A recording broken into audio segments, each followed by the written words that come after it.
నీపై మక్కువతో వందనమర్పించుము. మహాదేవుండు పరిశుద్ధుడగు తనయుని పైనున్న వాటినే వెంటాడుచు ఇహలోక సంగతులు గమనించక పైనున్న వాటినే వెంటాడుచు ఇహలోక సంగతులు గమనించక క్రీస్తేసుతో నీవు లేపబడిన వాడవై క్రీస్తేసుతో కూడా లేపబడిన వాడవై పైనున్న వాటిని వేదకుతూ వందనమర్పించుము. మహాదేవుండు పరిశుద్ధుడగు తనయుని నీ జీవము క్రీస్తుతో కూడాను దేవునిలో దాచబడి ఉన్నది. నీ జీవము క్రీస్తుతో అడుగుతాను దేవుని దాచబడి ఉన్నది. అంటే అన్నది వాళ్ళు కూడా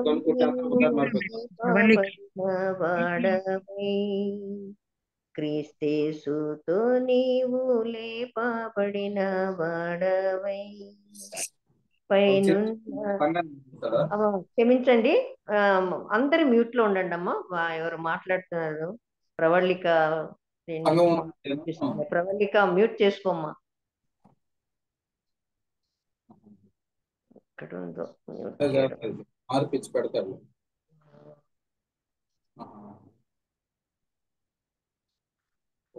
క్షమించండి, మరి మాటలు వినిపిస్తూ ఉన్నాయి, డిస్టర్బ్డ్ గా ఉంది.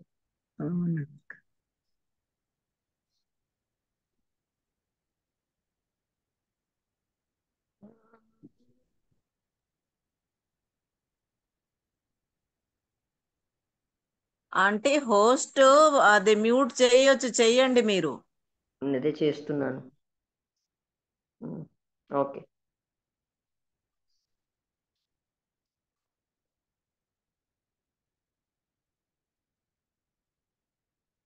నీ జీవము క్రీస్తుతో కూడాను దేవునిలో దాచబడి ఉన్నది. క్రీస్తేసుతో నీవు లేపబడిన వాడవై పైనున్న వాటిని వేదకుచు వందనమర్పించుము.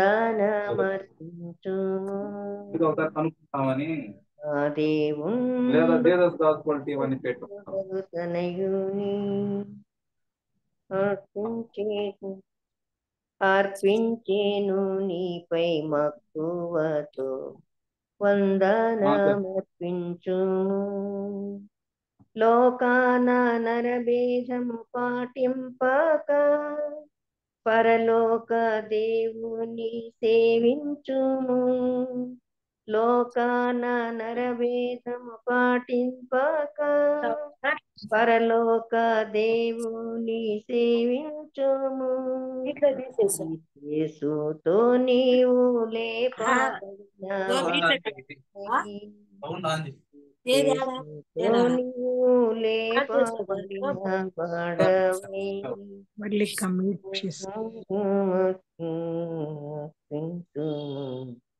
వందనమర్పించు. సంగీత నాదముతో ప్రభు క్రీస్తుకు హల్లెలూయా స్తుతులర్పించుము. సంగీత నాదముతో ప్రభు క్రీస్తుకు హల్లెలూయా స్తుతులర్పించుము. సమస్తమాయన పేరట చేయు సమస్తమాయన పేరట చేయుచు కృతజ్ఞతా స్తుతులు చెల్లించుచు వందనమర్పించుము.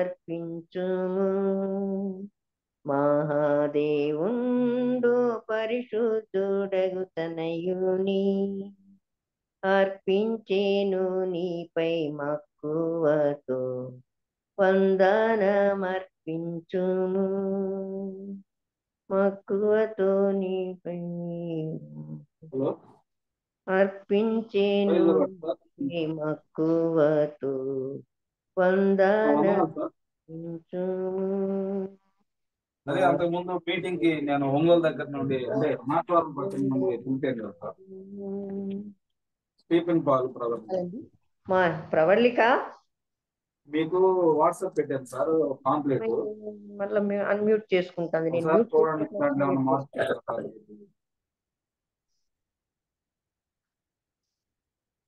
ఏం సార్?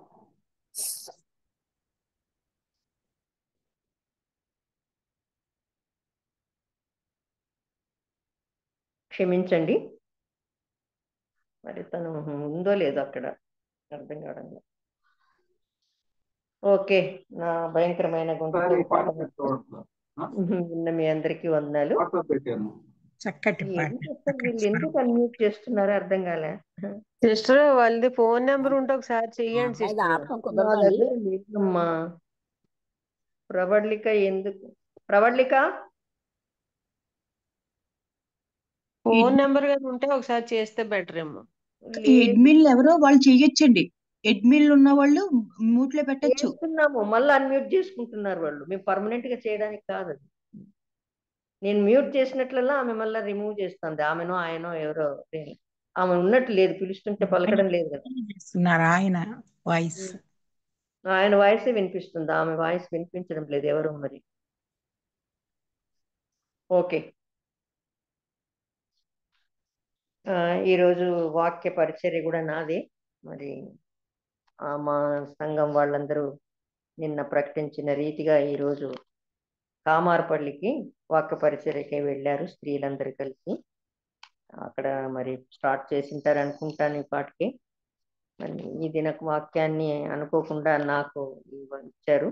ఈరోజు చెప్పాల్సిన ఆమె ఆ మీటింగ్కి వెళ్ళారు, అందుకని నన్ను చెప్పమన్నారు.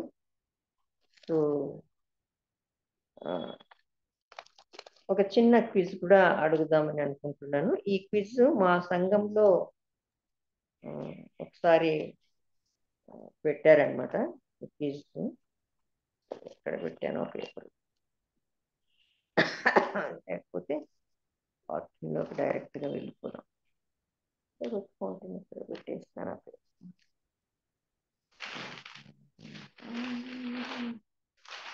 సరే, ఆ పేపర్ ఎక్కడ మిస్టేక్ అయింది. ఉందండి. ఈ క్వశ్చన్స్ అన్ని కూడా మేము హబక్కూకు గ్రంథం నుంచి విలాప వాక్యం నుంచి చేసినారు. ఇది నేను చేసింది ఇది కాదు, కానీ మిమ్మల్ని అడుగుదాం అనుకుంటున్నాను. మీకు కూడా అందరికి చాలా మందికి తెలిసిండొచ్చు ఇది. మొదటి ప్రశ్న, ప్రభువు కోపపడి సియోను కుమార్తెను దేనితో కప్పి ఉన్నాడు? మీరు తీసి చూసి చెప్పినా పర్వాలేదు, ఎందుకంటే ఒకే గ్రంథం నుంచి అని చెప్తున్నాను. మీకు తెలిస్తే చెప్పండి. వాళ్ళకి తెలిసి ఉండాలి, ఇది అక్కడ తీసి పెట్టిండే పేపర్ ఇది. ప్రభువు కోపపడి సియోను కుమార్తెను దేనితో కప్పి ఉన్నాడు? ఎవరితో పోతే మేఘముతో కప్పి ఉన్నాడు. మేఘముతో. దేవుడు శత్రువు వలె ఏ వస్తువులను నాశనం చేసి ఉన్నాడు? దేవుడు శత్రువు వలె ఏ వస్తువులను నాశనం చేసి ఉన్నాడు?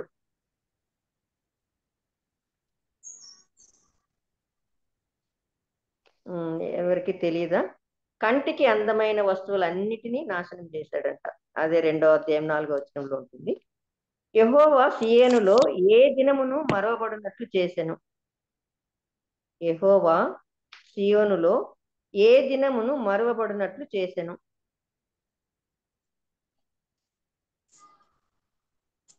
విశ్రాంతి దినము. కరెక్ట్, విశ్రాంతి దినము, నియామక కాలం.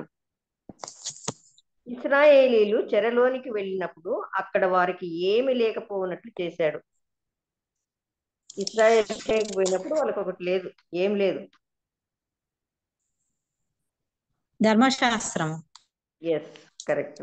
తల రొమ్మున ఆనుకొని పిల్లలు ఈమని అడుగుచూ ప్రాణం విడిచారు. ఇది చాలా మంది తెలుసు అనుకుంటాను. తల్లుల రొమ్మున ఆనుకొని, కరువు కదా అప్పుడు వాళ్ళకి, పిల్లలు ఏమని అటు ప్రాణాలు విడిచారు. ఆహారమా? అన్నము ద్రాక్షారసం ఏది అడిగి ప్రాణాలు విడిచారు. ఎంత గొప్ప నాశనము సియోను కుమారికి వచ్చింది. ఎంత గొప్పది అది, దేంతో పోల్చినాడు? సముద్రం అంత గొప్పదంట. 2వ అధ్యాయం 13వ వచనం. ఇశ్రాయేలీలకు వేటిని బహుదూరం చేశాడు?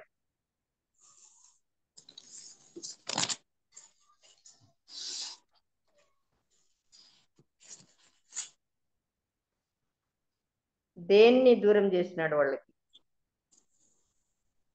నెమ్మదంట. సియోను కుమారి యొక్క ప్రాకారమును పాడు చేయుటకు ఉద్దేశించినది ఎవరు? సియోను కుమారి యొక్క ప్రాకారమును పాడు చేయుటకు ఉద్దేశించినది ఎవరు? ఎవరు చేసేది పని? యెహోవాయే. ఎవరన్నా యెహోవాయే ఉద్దేశించి చేసినాడు. ఇశ్రాయేలీల విరోధుల దుష్కార్యములన్నీ ఎక్కడ ఉంటాయని విలాప వాక్య గ్రంథంలో రాయబడింది. ఇశ్రాయేలీల విరోధుల దుష్కార్యములన్నీ, విరోధులు చేసే దుష్కార్యములన్నీ ఎక్కడ ఉంటాయని విలాప వాక్యాలు రాశారు. ఇది కొంచెం కష్టమేం తెలీదు. దేవుని సన్నిధిలో ఉంటాయని, నీ సన్నిధి నుండును అని 1వ అధ్యాయం 22వ వచనంలో ఉందన్నమాట. ఈ వాళ్ళు చేసే దుష్కార్యాలన్నీ నీ సన్నిధిలోనే ఉన్నాయి కదా అని రాస్తున్నాడు అన్నమాట. యెరూషలేమును గూర్చి అది ఏలాంటి పట్టణం అని అమ్మా ఇంట్లో పడిపోతుంది. యెరూషలేమును గూర్చి అది ఏలాంటి పట్టణం అనియో, అది ఏలాంటి నగరం అనియో దాని శత్రువులు దానిని గురించి గేలి చేశారు.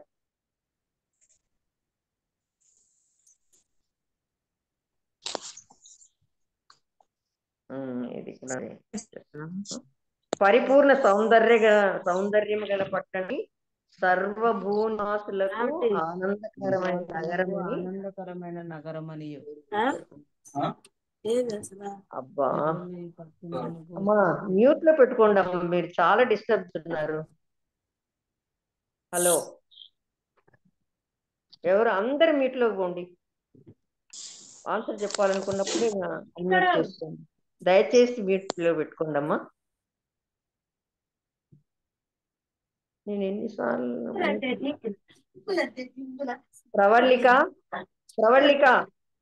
ప్రవళిక సిస్టర్ మ్యూట్ చేసినట్లలా అన్మ్యూట్ చేసుకుంటున్నారు ఆమె.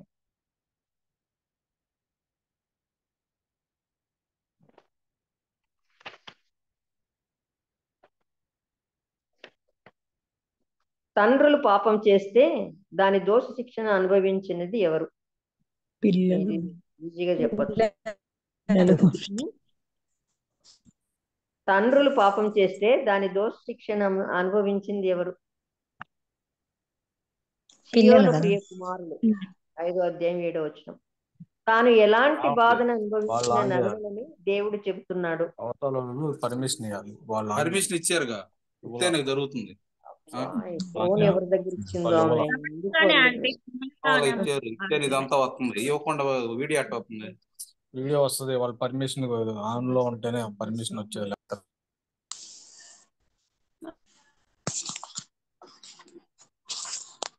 ఎందుకు మరి సార్కి అన్మ్యూట్ చేస్తున్నారు వాళ్ళు ఇంకా వేరే దేంట్లో నన్ను ఉన్నారా? మళ్ళా అన్మ్యూట్ చేసుకుంటున్నారు. ఆంటీ ఒకసారి అందరూ బయటకు వెళ్ళిపోయి మళ్ళీ అందరూ జాయిన్ అవ్వండి ఆంటీ. ఒకవేళ సిగ్నల్ వీక్ అయినా కానీ ఆటోమేటిక్ గా ఆన్ అయిపోతుంది. వాళ్ళు మ్యూట్ చేసి కూడా ఆటోమేటిక్ ఆన్ అయిపోతుంటుంది. అలా కాదు, అందరూ చేయాల్సిన పని లేదమ్మా. ఎట్లుంటాడు? దయాళుడు. దయాళుడు. దయాళుడు 3వ అధ్యాయం 25వ వచనంలో ఏ దయాళుడు కాలమున కాడి మోయ నరుల ఆ, ఏ కాలమున కాడి మోయట నరునికి మేలు. ఇది తెలుసా? యవ్వనం యవ్వన కాలము. ఆ కాడి మోసే యవనుడు తన మూతిని ఎక్కడ పెట్టుకోవాలా? అక్కడే ఉంది అది కూడా. బూడిదలో. సియోను ప్రియ కుమారులు ఏ బంగారంతో పోల్చబడ్డారు? 4వ అధ్యాయంలో సియోను ప్రియ కుమారులు ఏ బంగారంతో పోల్చబడ్డారు? ఏలిమి బంగారక మేలిమి బంగారం. కరెక్ట్. సియోను కుమారి చేసిన దోషము ఎవరి పాపము కంటే అధికమైనదని వ్రాయబడింది? సోదమ పాపం కంటే. సొదమ పాపము కంటే. ఇశ్రాయేలీలు దేనికంటే శుద్ధమైన వారు?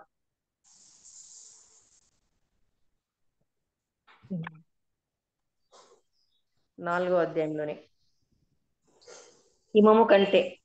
ఓకే. వారి శరీరములు దేనికంటే ఎర్రనివి? ఇది ఈజీగా చెప్పొచ్చు. వారి శరీరములు దేనికంటే ఎర్రనివి? పగడము కంటే. పగడము కంటే. వారి ఆకారము దేనికంటే నలుపైనది? బొగ్గు కంటే. బొగ్గు కంటే. కరెక్ట్. సియోను కుమారికి వచ్చిన నాశనములో శ్రమలో వారికి ఎవరు ఆహారం అయ్యారు? చాలా ఘోరమైంది. తల్లి వాళ్ళ పిల్లలే వాళ్ళకి ఆహారం. వారి బిడ్డలే. వారి తాము బిడ్డలే కన్న పిల్లలను వండుకున్నారు. వాత్సల్యం గల స్త్రీలు ఎవరిని వండుకున్నారు? ఇది కూడా తాము దారుణమైన. కన్న పిల్లలను. తాము కనిన పిల్లలను వండుకొని తిన్నారంట. విలాప వాక్యాల గ్రంథాల్లో దేవుని కృపను గురించి ఏమని వ్రాయబడింది? అవి చాలా ఉందిలేండి. అది అది ఆ క్వశ్చన్ క్యాన్సిల్. ఏ కుమారి యొక్క దోష శిక్ష సమాప్తమైనదని వ్రాయబడింది? ఈ సియోను దోష శిక్ష అంతా ఒక కుమార్తె. ఎవరు ఆ కుమార్తె? ఇందాక చెప్తున్నాం. అంటే కుమార్తె అంటే ఒక పట్టణం పేరు అది. సియోను సియోను కుమారి. Yes. ఏ ఏ కుమార్తె యొక్క దోషమునకు దేవుడు శిక్షించి దాని దోషములను వెల్లడి చేస్తానన్నాడు?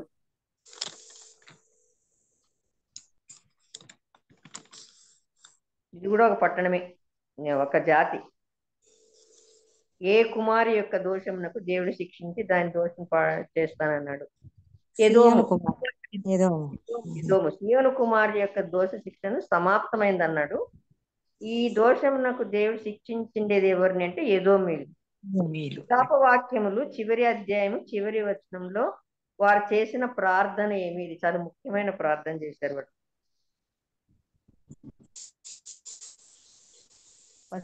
మా పూర్వస్థితి మరలా మాకు కలగజేయము. మా పూర్వస్థితి మరి మాకు కలగజేయమని ప్రార్థన చేసినారు. మనం కూడా అలాగే ప్రార్థన చేస్తున్నాము. ఓకే.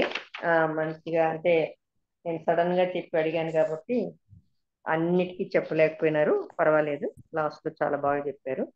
ఆన్సర్ చేసిన వారందరికి కూడా వందనాలమ్మా. మరి ఇప్పుడు మనం వాక్య ధ్యానంలోకి వెళ్దాము.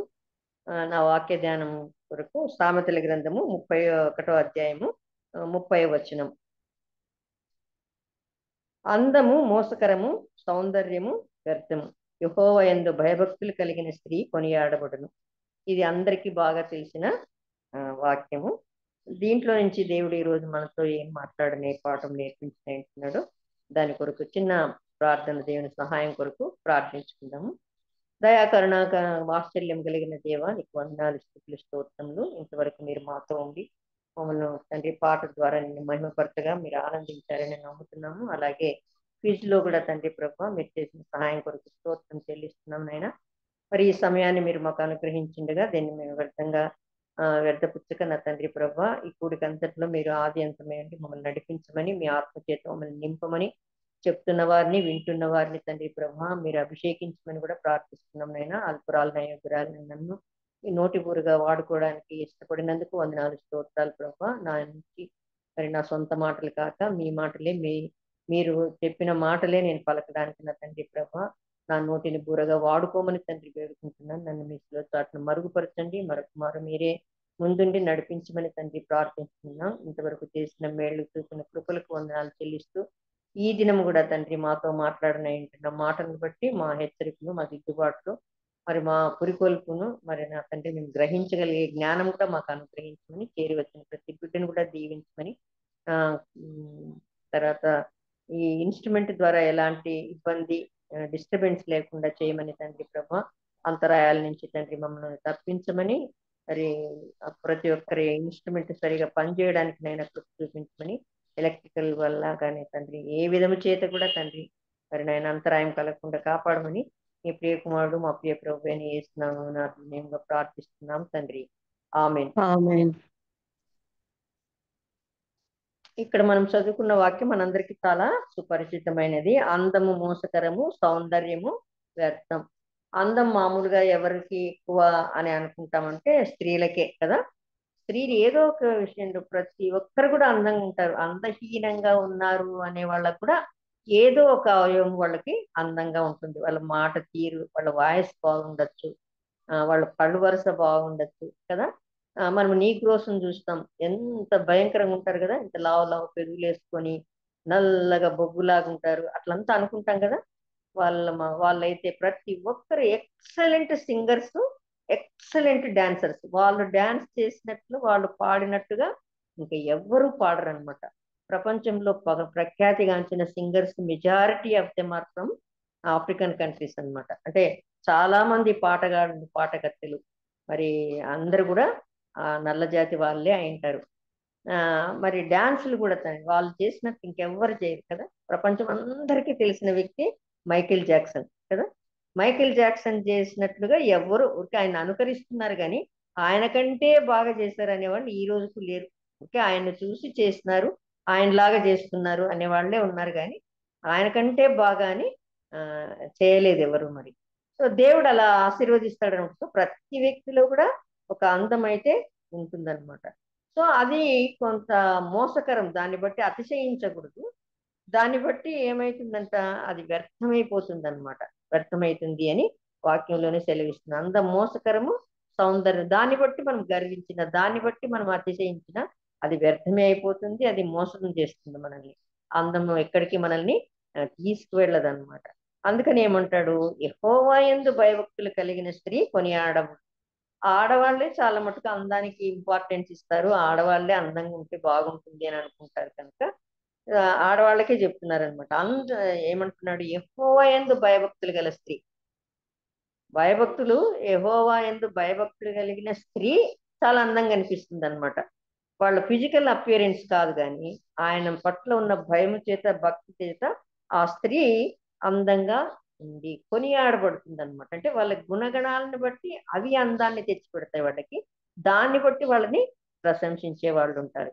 అందుకే మరి మామూలుగా స్త్రీలు అందంగా ఉండడానికి ఏమేం చేస్తారు అని అంటే మనకందరికి బాగా తెలిసింది. పౌలు భక్తుడు రాస్తున్నాడు తిమోతికి రాస్తూ, తిమోతికి రాసిన మొదటి పత్రికలో మరి 2వ అధ్యాయం మనందరికి బాగా తెలిసిన మాట 9వ వచనంలో, మరియు స్త్రీలను అనుకోయు స్వస్థ బుద్ధి గలవారై ఉండి తగుమాత్రపు వస్త్రముల చేతనే గాని జడలతోనైనను, బంగారముతోనైనను, ముత్యములతోనైనను, మిగుల వెలగల వస్త్రములతోనైనను అలంకరించుకొనక దైవభక్తి గలవారమని చెప్పుకునే స్త్రీలకు తగినట్టుగా సత్క్రియల చేత తమ్మును తాము అలంకరించుకొనవలెను. ఎట్లాంటి అలంకరణ ఉండాలంట, దైవభక్తి గల స్త్రీలకు తగినట్టుగా, చెప్పుకునే స్త్రీ తగినట్టుగా సత్క్రియల చేత తమ్మును తాము అంటే వాళ్ళ క్రియలను బట్టి వాళ్ళు ఎంత అందంగా ఉన్నారు, ఎంత భక్తిగా ఉన్నారు అనేది కనిపిస్తుంది అనమాట. వాళ్ళ దైవభక్తి వాళ్ళకి అందాన్ని చేకూరుస్తుంది, దాని చేతనే వాళ్ళు అలంకరించబడతారు కదా. అలంకరణ ఏమిటికి సూచన, అందంగా ఉండడానికే. సో ఈ సత్క్రియ అనే అలంకరణ ఎలా కనిపిస్తుందంట, దైవభక్తి ఉంది వీళ్ళకి, ఆ దైవభక్తి గల స్త్రీలు అంత అందంగా కనిపిస్తారు అని. సో ఎంచుకున్నానంటే బైబిల్లో చాలా మంది స్త్రీలు ఉన్నారు, ఫిజికల్ గా అందగత్తెలే, అలాగే మరి ఆత్మీయమైన అందంతో కూడా మరి ఎంతో తేజరిల్లిన స్త్రీలు ఉన్నారు. మనకు వాళ్ళందరూ బాగా తెలుసు. జస్ట్ నేను ఊరికే రిమైండ్ చేస్తున్నాను వీళ్ళని. మీకు చాలా మంది ఉండొచ్చు, నేను కొంతమంది మాత్రమే తీసుకొని చెప్తున్నాను. మీకు బైబిల్లో ఇంకా చాలా మంది తెలిసి ఉండొచ్చు, నేను అందరినీ చెప్పదలుచుకోలేదు ఎందుకంటే టైం అయిపోతుంది అని. ఇదే చాలా కష్టంగా రాసుకున్నాను నేను. ఆ, అది ఎందుకంటే నిన్ననే చెప్పింది నాకు ఆమె, అందుకని చూసి అంత రాసుకోవడం కొంచెం లేట్ అయింది నాకు. సో మొట్టమొదటిగా ఆది కాండం నుంచి మొదలు పెడదాం. మొట్టమొదటి ఆది కాండంలో ఎవరున్నారు మనకు? అవ్వ ఉంది కదా. ఆది కాండంలో అవ్వను సృజించగానే మరి నరుని దగ్గరికి తీసుకొస్తే ఆదాము ఏమని అంటున్నాడు ఆమెను? నా ఎముకలలో ఒక ఎముక, మనందరికి బాగా తెలుసు 2వ అధ్యాయం 23వ వచనం. నా ఎముకలలో ఒక ఎముక, నా మాంసములో మాంసము, ఇది నరుల నుండి తీయబడును గనుక నారి అనబడును. అంటే ఆమె చాలా అందంగా కనిపించుంటుంది దానికి, ఎంతకుముందు ఎవరిని స్క్రీన్ చూడలేదు కాబట్టి. మరి ఆదాము ఆమెను పాట చేత వర్ణిస్తున్నాడు, ఒక పాట పాడాడు ఆమెను చూసి కదా. చాలా అందంగా ఉంది కానీ ఆ అందము మరి ఆమెకి ఏమైనా పనికి వచ్చిందంటే ఏం పనికి రాలేదు. భర్త పొగిడాడు అంతే తప్ప ఆమె ఏం చేసింది? లోకాన్ని అంతటిని పాపంలోకి నెట్టివేసింది అనమాట. తన అందాన్ని, జ్ఞానాన్ని, దేవుని పట్ల భక్తిని ప్రదర్శించలేకపోయింది. దేవుడి పట్ల ఉండాల్సిన చంచలమైన విశ్వాసము ఆయన మాటను మీరడంతో పోగొట్టేసింది కదా. మనందరికీ చాలా బాగా తెలుసు. నేను అందుకే మరి అవన్నీ తీసి చదవడం లేదు, మనందరికీ బాగా తెలుసు. ఆయన ఆజ్ఞాపించినట్టుగా ఆ చెట్టు ఫలము తినకూడదంటే ఆ సాతానుడు చెప్పిన మాట విని మరి దేవుడు అంతకుముందు వారికి ఆజ్ఞాపించింది, ఈ వనములో ఉండే ప్రతి చెట్టు ఫలమును మేము తినవచ్చు, కానీ తోట మధ్యనున్న చెట్టు ఫలమును గూర్చి దేవుడు మీరు చావకుండున్నట్లు వాటిని తినకూడదని, వాటిని ముట్టకూడదని చెప్పినని సర్పముతో అనండి. దేవుడు చెప్పినాడనే విషయం ఆమెకు చాలా బాగా తెలుసు. ఆ మాట సర్పానికి కూడా చెప్తుంది, సాతానుడు కూడా చెప్తా ఉంది. ఇంత చెప్పి సాతానుడు ఆమెతో అది అది మంచి చెడ్డ తెలివినిస్తుంది, మీరు దేవుల్లాగా అయిపోతారు అని నెక్స్ట్ వచనంలో 5వ వచనంలో చెప్పంగానే 6వ వచనంలో ఏం చేస్తుంది ఆమె? స్త్రీ ఆ వృక్షము ఆహారముకు మంచిది, కండ్లకు అందమైనది, వివేకమిచ్చి రమ్యమైనది ఉండుట చూసినప్పుడు ఆమె దాని ఫలములు కొన్ని తీసుకొని తినెను. అయిపోయింది ఇంక అక్కడ. దేవుడు అక్కడ ఆజ్ఞాపించినాడు, ఇక్కడ ఆమె ఆజ్ఞను మీరేసి లోకంలోకి పాపాన్ని తీసుకొచ్చేసింది అనమాట. సో తన బాహ్య సౌందర్యము ఎంత అందంగా ఉన్నా కూడా మరి పాపం లోకంలోనికి రావడానికి కారణమైంది. మనం ఇప్పుడు చదువుకున్న తిమోతికి రాసిన ఆ 2వ పత్రికలో, మనము మొదటి పత్రికలో మనం ఆ 2వ అధ్యాయంలో చూసినప్పుడు ఏమన్నాడు అక్కడ పౌలు భక్తుడు? స్త్రీ మౌనంగా ఉండాల్సింది, కానీ కిందికి వస్తే 14వ వచనం, మరి ఆదాము మోసపరచబడలేదు కానీ స్త్రీ మోసపరచబడి అపరాధములో పడెను. ఆదాము మొదటగా సృష్టి చేసిన ఆదాము మోసపరచబడలేదు కానీ స్త్రీనే మోసపరచబడింది అనమాట. అంటే అవ్వనే మోసపరచబడింది. అవ్వ ద్వారా ఎంతో నష్టము లోకానికి. దేవుని ప్రణాళిక ఎలా ఉండిందో మనకి తెలియదు, కానీ మరి ఆ ప్రణాళిక అంతా మారిపోయేటట్లుగా, లోకం మీదకి శాపం వచ్చేటట్లుగా, భూమి శపించబడేటట్లుగా కదా. సృష్టి అంతా ఎంతో అందమైన సృష్టి శాపానికి గురి అయి యావత్ సృష్టి ఇప్పుడు ఎదురు చూస్తుంది అని కూడా మనము చదువుతాం అనమాట. సో అలాగా మొదట అవ్వ తప్పిపోయింది అనమాట. అలాగే ఆది కాండంలోనే 24వ అధ్యాయంలో చూసినామంటే ఎవరంట? రెబ్కా. చాలా చక్కనిది అనమాట, చాలా చక్కనిది అని ఆమెను గురించి చాలా చదువుతామన్నమాట. 24వ అధ్యాయంలో 16వ వచనంలో ఆ మాట ఉంది కదా. ఆ చిన్నది, అంతకుముందు అయితే బెతూయేలుకు పుట్టిన రిబ్కా కడవ భుజం మీద పెట్టుకుని వచ్చెను. ఆ చిన్నది మిక్కిలి చక్కనిది, ఆమె కన్యక, చాలా మంచిది, చాలా కన్యక, చాలా బాగుంది, అందంగానే ఉంటుంది ఆమె కూడా. మరి ఆమె ఏం చేసింది? చాలా అందగత్తెనే మరి ఇస్సాకుకు భార్యగా వచ్చింది. ఆమె వచ్చిన రిబ్కా ఏం చేసింది? ఆమె చక్కది కనుక 26వ వచనంలో ఏమంటారు? 26వ అధ్యాయం 7వ వచనంలో చూసినామంటే ఆమె 26:7 అతని భార్యను చూసి ఆమె ఎవరని అడిగినప్పుడు అతడు ఆమె నా సహోదరుని, ఎందుకనగా రిబ్కా చక్కనిది గనుక ఈ చోటి మనుషులు ఆమె నిమిత్తం నన్ను చంపుదురేమో అనుకొని తన భార్యను, అంటే ఈమె అందగత్తె అని చెప్పడానికి ఈ రెఫరెన్స్ చెప్పాను నేను. చాలా చక్కగా ఉందని ఇస్సాకు భయపడ్డాడు అనమాట. అక్కడ తన సహోదరం తండ్రి చేసిన పని ఈయన కూడా చేశాడు అనమాట, నాకు ఈమె సహోదరి అని చెప్పినారు. సో రిబ్కా అంతా బాగానే ఉంది, కానీ కుమారుడు కలిగిన తర్వాత ఆమె కుమారునికి ఏం నేర్పించింది? 27వ అధ్యాయానికి వచ్చేటప్పటికి కుమారుని ఏమంటుంది? 27:13 వచనం చూసినామంటే 27వ అధ్యాయం 13వ వచనం, తండ్రిని మోసం చేయమని చెప్తోంది అనమాట కదా. అయ్యో నేను అట్లా పోతే అమ్మ కనుక్కుంటాడేమో, నా మీదకి శాపం వస్తుందేమో అంటున్నాడు 12వ వచనంలో మరి యాకోబు. కానీ ఆమె ఏమంటుంది 13వ వచనంలో, అయినను అతని తల్లి, నా కుమారుడా ఆ శాపము నా మీదికి వచ్చును గాక. ఏమని మోసుకుంటుందో ఆమె తెలియడం లేదనమాట. కుమారుడు తప్పు చేయడానికి ఆమె కారణమవుతుంది అనమాట. నేనే నా మీదే పెట్టు అదంతా, నేనే చేస్తానులే అనింది. ఇద్దరు కుమారులు సమానంగా ఉండాలి కదా తల్లికి. ఇక్కడ పార్షాలిటీ చూపించి ఈనేటికి అన్నదమ్ముడు ఇద్దరు కొట్లాడేటట్లుగానే వాళ్ళు ఒకరికొకరు వైరముగానే ఉండేటట్లు అయిపోయింది అన్నమాట. దాని నుంచి ఎంతో నష్టం వచ్చింది.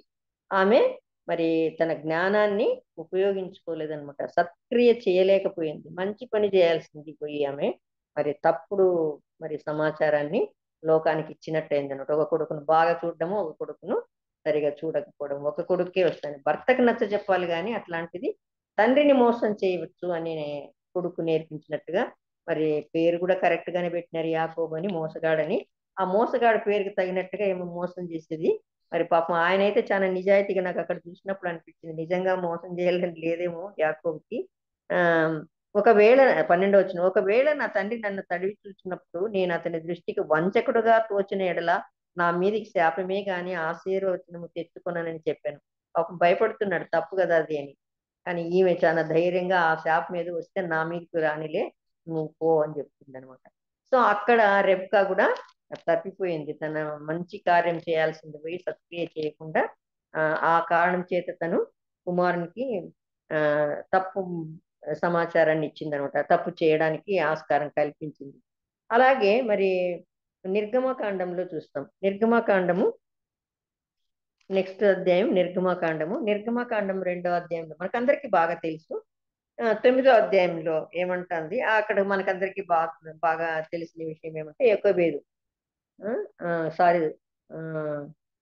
సిప్పోరా కదా, కాదు సిప్పోరా అంటే యొకోబేదు కదా, మోషే భార్య కాదు, మోషే తల్లి మోషే భార్య కదా, మోషే తల్లి కదా. ఏంటో నేను మార్చి చెప్తున్నాను అసలు. యొకోబేదుకు రాజు కుమార్తె ఏం చెప్తుంది, ఈ కుమారుని తీసుకుపోయి పెంచు అనింది కదా. యొకోబేదు అందంగా ఉందా, అందంగా లేదా, అవన్నీ కాదు కానీ ఆమె ఒక సత్క్రియ చేసింది అనమాట. ఏం చేసింది అంటే దేవుడు ప్రసాదించిన బిడ్డను దేవుని కొరకు చాలా నమ్మకంగా పెంచింది కదా. మరి దేవుడు అవన్నీ అనుకూలపరిచినాడని అనుకున్నాము. అనుకూలపరిచి ఆమె దగ్గరికి వచ్చినంత మాత్రాన పాలిచ్చి పెంచి పంపించేయాలి. కానీ ఆ బిడ్డకు ఇశ్రాయేలుని గురించిన సమాచారం అంతా నేర్పించింది అనమాట. ఆమె ఎంత మంచి తన ప్రవర్తన బట్టి రాజకుమార్తె ఏం చెప్తుంది, నా కొరకు వానికి పాలిచ్చి పెంచుము, నేను నీకు జీతం ఇచ్చేదను. ఎంత ఇది చూడండి, తల్లికే పాలు దాపడానికి జీతం తీసుకున్న వ్యక్తి ప్రపంచంలో ఇంకెవరు లేరనుకుంటా ఈమె తప్ప. ఆ తర్వాత కూడా ఎవరు ఉండిండరు. బిడ్డకు పాలిచ్చేకి ఏ తల్లి అయినా డబ్బులు తీసుకుంటుందా? ఏం తీసుకోదు. డబ్బులు పెట్టి పాలిస్తుంది. ఇంకా కావాలంటే తన దగ్గర పాలు లేవంటే కొనుక్కొచ్చు, ఏమో చేసి మరి తన మందులు తినో ఏమో ట్రీట్మెంట్ తీసుకోనో పాలు ఇవ్వడానికే ప్రయత్నం చేస్తుంది. కానీ చరిత్రలో ఈమె మాత్రమే బిడ్డకు పాలిచ్చి డబ్బులు తీసుకుంది అనమాట. ఎంత ఇది కదా. సో ఆ పాలు ఇవ్వడంలో ఆమె పాలొక్కటే ఇవ్వలేదన్నమాట. సంపూర్ణమైన ఇశ్రాయేలుని గురించిన జ్ఞానాన్ని, దేవుని గురించిన జ్ఞానాన్ని బోధించి ఆమె క్రియల ద్వారా ఆమె మరి చరిత్రలో నిలిచిపోయింది అనమాట. మరి మోషే ఇశ్రాయేలు జనాంగాన్ని నడపడానికి దేవుడు ఏర్పరచుకోవడానికి మరి ఇశ్రాయేల్ని ఎంతగానో తయారు చేసింది అనమాట. మరి మోషేనంతగా తయారు చేసింది. సో ఈమె తర్వాత 21వ అధ్యాయంలో చూస్తాం. 21వ అధ్యాయంలో అక్కడ మోషే భార్య, మోషే తల్లి అలాంటి మంచి క్రియల ద్వారా ఒక చరిత్రలో నిలిచిపోయింది ఆమె. మరి అలాగే మరి 21వ అధ్యాయంలో నిర్గమకాండము 21వ వచనంలో 2:21 2:21లో ఎవరు కనిపిస్తారు మనకు? మోషే భార్య కదా. మోషే భార్య సిప్పోరా అందగత్తె కాదు అని మనకు అనిపిస్తుంది. నేను ఇందాక చెప్పినట్లు ఈమె కూషు దేశస్తురాలు కదా. అంత వికారంగా ఉండింటారు వాళ్ళు అని మనం అంతా అనుకుంటాం. చూడంగానే అట్లనే కనిపిస్తారు. కానీ వాళ్ళ అందం అంతా ఎక్కడ ఉంటుందని చెప్పాను, వాళ్ళ గొంతులో ఉంటుంది, తర్వాత వాళ్ళ నాట్యంలో, వాళ్ళ శరీరంలో కనిపిస్తుంది అనమాట. చాలా చక్కని ఆకృతి కలిగి, అంటే భద్రంగా ఉంటారు మనుషులు. చూడ్డానికి ఎత్తు పొడుగు లావు అన్నీ చాలా చక్కగా ఉంటారనమాట. మొహం వాళ్ళకి చక్కగా ఉండదు, కలర్ ఉండదు, అంతే తప్ప వాళ్ళు కూడా చాలా అందంగా ఉండేవాళ్ళు ఉన్నారనమాట. సో ఇక్కడ మనకు సిప్పోరా కూడా మరి ఎంతో మరి అందగత్తె, అవునో కాదో, మనం అవును అనొచ్చు, కాదు అనొచ్చు. మరి ఊరికే ఫిజికల్ గా ఊరికి అట్లా చూస్తానే మాత్రం వాళ్ళ అందము తెలియకపోవచ్చు. కానీ తన చర్యల వల్ల మరి మోషే మరి సున్నతి చేయాలా అని చెప్పినప్పుడు ఆమె ఒప్పుకోలేదేమో కొడుకులకి సున్నతి చేయడానికి, ఎందుకంటే వాళ్ళ ఆచారం కాదు కదా అది. కాబట్టి అప్పుడు ఒప్పుకోలేదు. కానీ తర్వాత మళ్ళా మనం ఈ 4వ అధ్యాయానికి వచ్చినప్పుడు సిప్పోరా మరి వాడిగల దీంతో మరి ఆడు చేసినట్టు మోషేని దేవుడు మొత్తినప్పుడు ఆమె బాధపడి మరి కొడుకు సున్నతి చేసి అప్పటి నుంచి పెనిమిటికి రక్త సంబంధమైన దానిగా ఉంది అని తన క్రియ ద్వారా, తను చేసిన ఆ సత్క్రియ ద్వారా దేవుని మాటను ఒకప్పుడు ఎదిరించింది, కానీ ఇప్పుడు దాన్ని నెరవేర్చి సిప్పోర చరిత్రలో నిలిచిపోయింది అనమాట. మోషే భార్యగా మోషే చేసే ప్రతి పనిలో మరి మోషేకి తోడుగా ఉంది.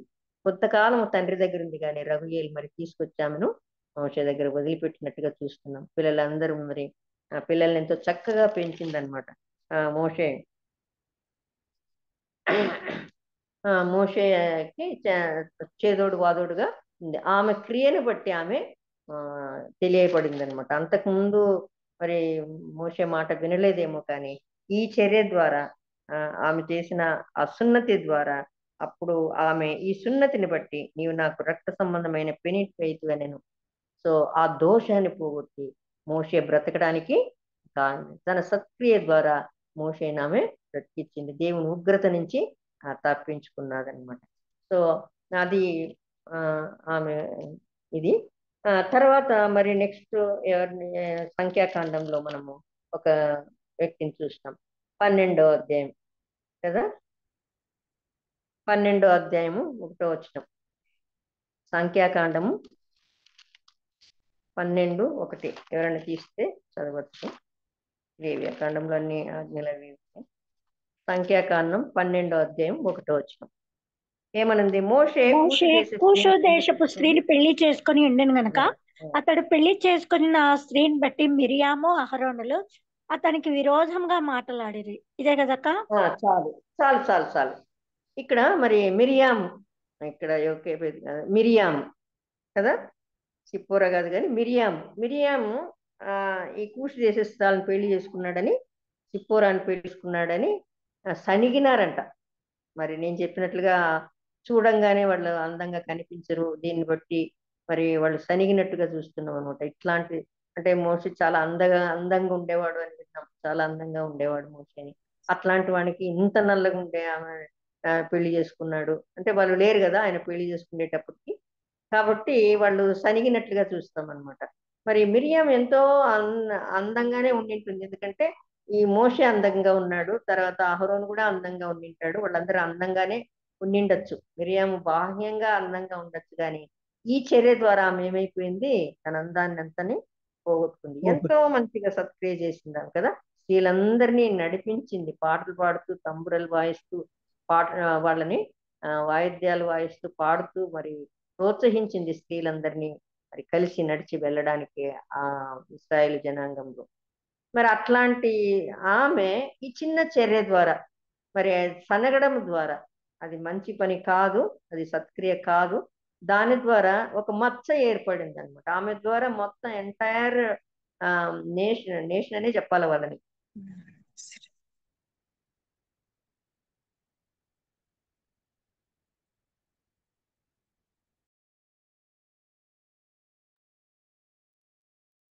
అక్క రావట్లేదు అక్క వాయిస్.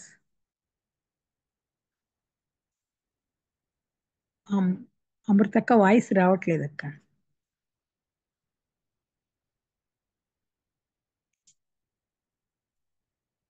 అక్క అమృతక్క వాయిస్ రావట్లేదు. సారీ, నాకు పవర్ పోయింది, అందుకని నేను ఇంతకుముందు ట్యాబ్ లో చూస్తున్నాను, మళ్ళీ ఇప్పుడు సెల్ పెట్టుకుంటాను.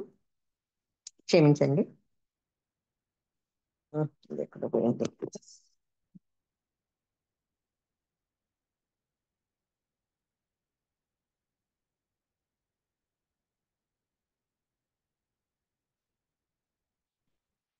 క్షమించండి. సో నాకు ఇంకా సరిగా కూడా కనపడదు. అక్కడ మనము మిరియాం చూస్తున్నాం అనమాట. మిరియాం తన చర్య ద్వారా నిజంగా అందంగా అనిపించుకోలేకపోయింది కదా, సత్క్రియ కాకపోయింది. అది మాట్లాడకుండా ఉండింటే ఆమె ఎంతో శ్రేష్టంగా ఉండేది. ఆమె కూడా ఒక ప్రవక్తినే అని చెప్పుకుంటున్నాం కానీ బట్ తన జీవితంలో కూడా ఆ మచ్చ అనేది ఉండిపోయింది అనమాట. నెక్స్ట్ సంఖ్యాకాండంలోనే రూతు గ్రంథానికి వస్తాం. సంఖ్యాకాండం తర్వాత రూతుని గురించి మనందరికీ చాలా బాగా తెలుసు కదా. మొయాబీరాలు, అసలు మొయాబీలు వీళ్ళతో ఇశ్రాయేలీలతో సహవాసమే చేయకూడదు, 10 తరాల వరకు వాళ్ళు వీళ్ళు కలవకూడదు, ఇన్ని నిబంధనలు ఉన్నాయి. అయినప్పటికీ రూతు తన ప్రవర్తన ద్వారా నీ దేవుడే నా దేవుడు అని పలికిన ఆ మాటను బట్టి నువ్వు వెళ్ళే చోటే నేను వస్తాను, నువ్వు చనిపోయిన చోటే నేను చనిపోతాను, నిన్ను అని తను చెప్పడం బట్టి వాళ్ళందరూ ఆమె ఏమి తన క్రియ ద్వారా ఎంతగానో కొనియాడబడింది. మరి ఎవరు మన బోయజ్ ఏమంటున్నాడు, యెహోవా నువ్వు చేసిన 12వ వచనంలో చూస్తున్నామంటే రూతు 2వ అధ్యాయము 12వ వచనంలో 11 నుంచి చదువుతాను. నీవు నీ అక్క నేను తల్లిదండ్రులు చదువుతాలేండి. అక్కడ చదవమ్మ. మీకు ఇబ్బంది అన్నారు కదా. నీవు నీ తల్లిదండ్రులను నీ జన్మభూమిని విడిచి ఇంతకు ముందు నీవు ఎరగని జనమునొద్దకు వచ్చితివి. యెహోవా నీవు చేసిన దానికి ప్రతిఫలం ఇచ్చును. ఇశ్రాయేలీల దేవుడైన యెహోవా రెక్కల క్రింద సురక్షితంగా ఉండినట్లు నీవు వచ్చితివి. ఆయన నీకు పూర్ణమైన బహుమానం ఇచ్చునని ఆమెకు ఉత్తరం ఇచ్చెను. చాలు చూడు ఎంత మంచిది కదా. తను చేసిన ఆ క్రియ వల్ల, వాళ్ళ అత్త పట్ల తను చూపిన ప్రేమ వల్ల మరి అక్కడ ఆగిపోకుండా మరి పరాయి దేశానికి, అందులో వాళ్ళని ద్వేషించే దేశానికి, వాళ్ళని అసహించుకుండే దేశానికి అక్కడికి పోతే నన్ను చేర్చుకుంటారో లేదో తెలీదు. వాళ్ళ అత్త అయితే ఇక్కడ ఆమెనే కాబట్టి, ఇశ్రాయేల్ ఆమె కాబట్టి, యూదా జనాంగం నుంచి వచ్చింది కాబట్టి ఆమెను చేర్చుకుంటారేమో, మరి మోయాబీలను అస్సలు అసహించుకుంటారు కదా. అట్లాంటి నన్ను వాడు ఆదరిస్తారో లేదో, నాకు జీవితం ఎట్లుంటుందో అవన్నీ ఏం ఆలోచించకుండా వాళ్ళ అత్తతో కలిసి, భర్త లేడు, ఆ మామ లేడు, అసలు మగవాళ్ళనే ఆసారమే లేనటువంటి వాళ్ళ అత్తతో కలిసి ధైర్యంగా ఆ దేశాన్ని వదిలి ఇంకొక దేశానికి వచ్చిన ఆమె క్రియను బట్టి, ఆమె చూపిన వాళ్ళ అత్త పట్ల చూపిన విధేయత, ప్రేమను బట్టి మరి బోయజ్ ఏమంటున్నాడు, యెహోవా నీవు చేసిన దానికి ప్రతిఫలం ఇచ్చును అని ఆశీర్వదిస్తున్నాడు. తప్పకుండా ప్రతిఫలము ఉంటుంది. మన సత్క్రియలను బట్టి మనకు ప్రతిఫలం ఉంటుంది అనమాట. ఆమెకి ఎంత మంచి ప్రతిఫలం దక్కింది కదా. దేవుడైన యెహోవా రెక్కల క్రింద సురక్షితంగా ఉండడానికి వచ్చినావు అన్నాడు. అక్కడ స్వదేశమే అయినా ఆమె అక్కడ సురక్షితంగా లేదు. భర్తను పోగొట్టుకుంది, మామ లేడు, అత్త ఒంటరిగా ఉంది, పోనీ మరిది ఉన్నాడంటే మరిది లేడు, మరి ఆమె తోడుకోడలు ఆమెనే ఉన్నారు, ఇద్దరు విధురాండ్రే కదా. అయినా ఈమె ధైర్యంగా అత్తని వెంబడించి వచ్చింది కాబట్టి ఆమె ఏమైంది, బోయజుకు భార్య. మరి బోయజుకు భార్య అయిపోయింది. ఆ తర్వాత యేసుక్రీస్తు జన్మ వంశావళిలో తన పేరు నిలబడిపోయింది అనమాట.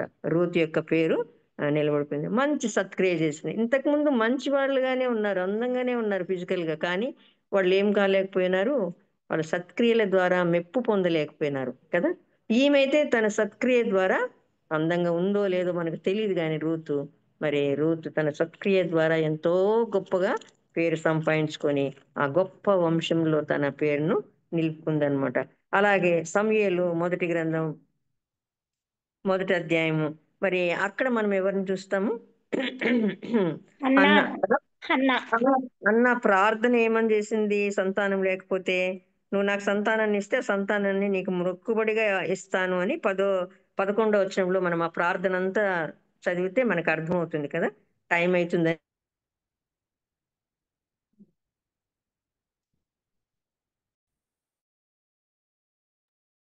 సైన్యములకు అధిపతి యెహోవా నీ సేవకురాలైన నన్ను నాకు కలిగి ఉన్న శ్రమను చూసి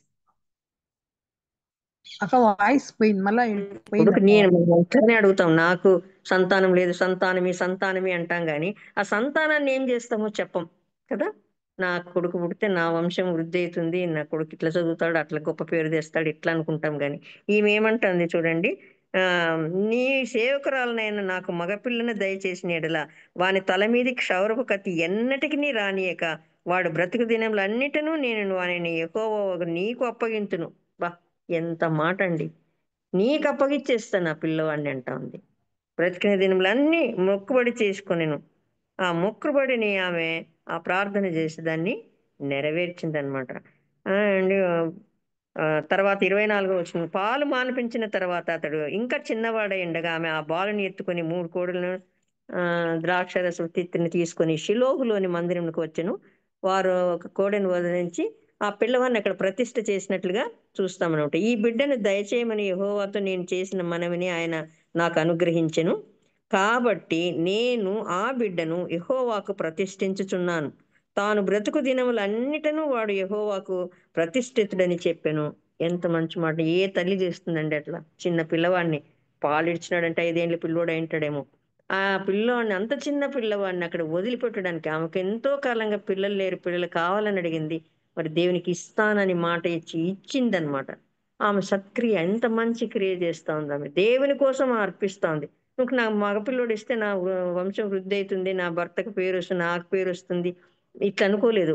నా తోడుకోడలు నన్ను ఇంకా హెరాస్ చేయడం మానేస్తుంది, ఇవన్నీ అనుకోలేదు. నీ మందిరానికి ఇస్తాననింది. ఎందుకంటే ఆ మందిరంలో పరిస్థితులు అప్పుడు బాగలేవు. ఏలీ కుమారులు ఎంతో దుర్మార్గంగా ప్రవర్తిస్తున్నారు, ఓప్ని ఫినెహాసులు. సో దాన్ని బట్టి మందిరానికి, దేవుని మందిరానికి మనిషి అవసరము, దేవుని పరిచర్య చేయడానికి ఒకడు కావాలా. సో అట్లాంటి వారిని నాకు దయచేయని, నీ మందిరానికి ఇస్తానంటే దేవుడు మంచి వారిని ఇస్తాడు అనుకుందేమో. మరి నిజంగంటే దేవుడు ఎంతో మంచి కుమారుని ఇచ్చినాడు. ప్రార్థించు వారిలో ఎవరున్నారంట? సమూయేలు సమూయేలు కూడా ఉన్నాడంట కదా. అంత మంచి పేరు తెచ్చుకున్నాడు అనమాట. సమూయేలుని అనుగ్రహించినట్టుగా తన సత్క్రియ ద్వారా లోకానికి ఒక మంచి కుమారుణ్ణి ఆమె చూపించగలిగింది అనమాట. తన పెంపకంలో ఏమి నేర్పించింది అంత చిన్న పిల్లోనికి? అంత చిన్న పిల్లోడు అసలు అమ్మగారు బజార్లోకి పోతారంటేనే ఏడుస్తారు పిల్లలు, వదిలేసి బజారుకి పోతున్నారని కదా. అట్లాంటిది ఆమె ఒక మందిరంలో వదిలేస్తుంది, అక్కడ పరిచర్య చేస్తూ ఉన్నాడంట. ఆ క్షణం ముందే మొక్కినాడంట ఆ బాలుడు. అప్పుడు వాడు ఆ యెహోవాకు అక్కడనే మ్రొక్కెను. ఎంతగా నేర్పించిందండి, ఎంతగా నేర్పించింది. మన పిల్లలకి అట్లా నేర్పిస్తున్నామా? మన పిల్లలు అట్లా ప్రార్థన చేస్తున్నారా? ప్రార్థన అంటే మోకరిస్తున్నారా? బయట అల్లరి చేస్తున్నారా? అల్లరి చేస్తారు బయట ఉండండి అని వాళ్ళని ఒక రూమ్ లో వేసి మనం ప్రేయర్ చేసుకుంటున్నామా? ప్రేయర్ ఉండే స్థలంలో పిల్లల్ని ఉంచుకుంటున్నామా? అక్కడ అల్లరి చేయకూడదని చెప్తున్నామా? ఇట్లాంటివి నేర్పిస్తున్నామా? సత్క్రియ, అవన్నీ మంచి క్రియలే. అట్లా నేర్పించడం, ప్రభు కోసం తయారు చేయడం అనేటివన్నీ కూడా మంచివే. తర్వాత ఈమె ద్వారా మనము ఒక మంచి మాదిరిని నేర్చుకుంటున్నాం అనమాట. ఆ తర్వాత రాజుల మొదటి గ్రంథంలో నేను త్వరగా పోతాను, టైం అయిపోతుంది. రాజుల మొదటి గ్రంథం 19వ అధ్యాయం 1-2. అక్కడ మనం దుర్మార్గంగా ప్రవర్తించిన ఆడవాళ్ళని చూస్తాం కదా. రాజుల గ్రంథం అంటేనే మనకి ఎవరు? 2 ఆడవాళ్ళు గుర్తొస్తారు ముఖ్యంగా, దుర్మార్గంగా ప్రవర్తించిన వాళ్ళు. ఎవరు చెప్పండి? యెజబెల్ అక్క. యెజబెలు కుమార్తె అతల్య. దుర్మార్గులు అనమాట. ఆమె అయితే ప్రవక్తని బెదిరిస్తోంది కదా. ఎలీషా ప్రవక్తని ఎట్లా బెదిరించి చంపేస్తాను నేను, నీ సాయంకాలానికి నీ తల లేకుండా చేస్తానంటుంది ఆమె ఒకేసారి కదా. అట్లా వాళ్ళు బెదిరించే వారిగా ఉన్నారనమాట. వాళ్ళ క్రియల ద్వారా వాళ్ళు ఏమన్నా మేలు పొందినారా? భయంకరమైన మరణాన్ని పొందినారు కదా. మనం చూస్తే ఆమె రక్తాన్ని కుక్కలు నాకినాయి అని వింటాం. పైనుంచి కింద పడేసినారు ఆమెను. ఆమె అందగత్తే కాదని చెప్పడం లేదు, బాగా సౌందర్యం ఉంది. చంపించింది కదా నాబోతుని, నాబాలును చంపేయించింది అసలు. అటువంటి దుర్మార్గురాలంట. నాబాలు కాదు, సారీ, నాబోతును చంపించేసింది అనమాట. తర్వాత మనం అబీగైల్ని చూస్తాం. అబీగైలు, నేను ఇంకా రెఫరెన్స్లని చెప్పడం లేదు, అబీగైల్ని చూస్తాం. అబీగైలు ఎంత మంచి ప్రవర్తన గలది, ఎంత సత్క్రియ కదా. భర్త నేను సంపాదించిందంతా ఏరో పరులకిచ్చాక నాకు ఏం లేదు పోండి అన్నాడు, అసలు ఏమి ఇవ్వకుండా దావీదు యొక్క మనుషులకి. కానీ ఈమె ఏం చేసింది? ఈమె చాలా ఆలోచన కలిగి వాళ్ళకి కావాల్సిన ఆహారాన్నంతా సిద్ధపరిచి, ఎంత తక్కువ సమయంలో సిద్ధపరిచి వెళ్ళి ఆయన కనిపించగానే గాడిదను దిగి మరి సాష్టాంగ నమస్కారం చేసి నా ఏలినవాడా అని ఆయన పిలుస్తుందన్నమాట. సో ఆమె పిలుపులోనే ఎంతో వినమ్రత ఉందన్నమాట. ఆ పిలుపుని బట్టే మరి ఆయన మరి ఆమె పట్ల దయ చూపించింటాడు. అంతేకాకుండా ఆ తప్పు నాదనించు, నా భర్తకు ఏమి తెలియదు, మన్నించండి. మీరు ఎందుకు అనవసరంగా ఒకరి మీద, ఆయన మీద మరి మీరు అంటే మగపిల్లలు లేకుండా చేస్తానన్నాడు కదా, అట్లా మరి నా హంతకుడు అయిపోతారు అనవసరంగా, ఎవరినో నాశనం చేసి మీరు ఎందుకు అట్లా చేస్తారు? అట్లాంటి నింద తెచ్చుకోవద్దండి. ఆయన మేలు కోరి చెప్తున్నట్లుగా ఎంత జ్ఞానయుక్తంగా మాట్లాడింది కదా. నువ్వెందుకు చెప్తావు, హంతకుడు అయిపోతావు అని అంటారా ఎవరన్నా?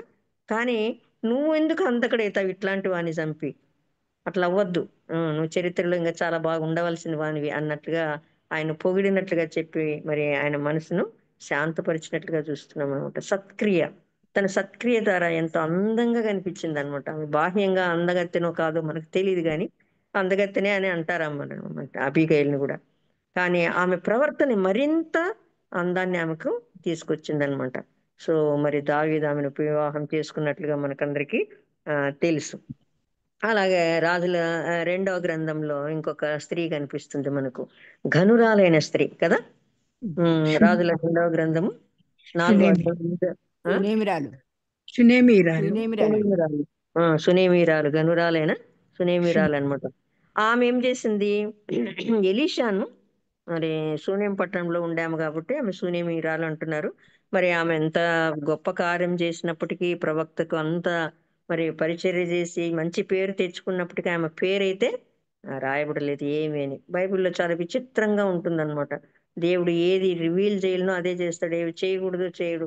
ఎందుకు చేయలేదు, అదేమి ఇదేమని మనం అడగడానికి ఏమి మనకు హక్కు లేదు, మరి మనకు అంత జ్ఞానం కూడా లేదనమాట. మరి ఆమె సునేమిరాలుగానే తెలియబడింది. ఆ సునేమిరాలని ఊరి పేరుతో వదిలేయలేదు, కానీ అంతకంటే గొప్ప పేరు ఆమెకి ఏం పెట్టినాడు? ఘనురాలు అంట కదా. ఘనత వహించింది, ఘనురాలైన ఒక స్త్రీ అని రాయించాడు. ఎంత మంచి పేరండి. మిగతా పేర్లన్నీ ఎన్ని పేర్లున్నా ఘనురాలు అనే పేరు చాలా గొప్పగా ఉంటుంది, అవునా?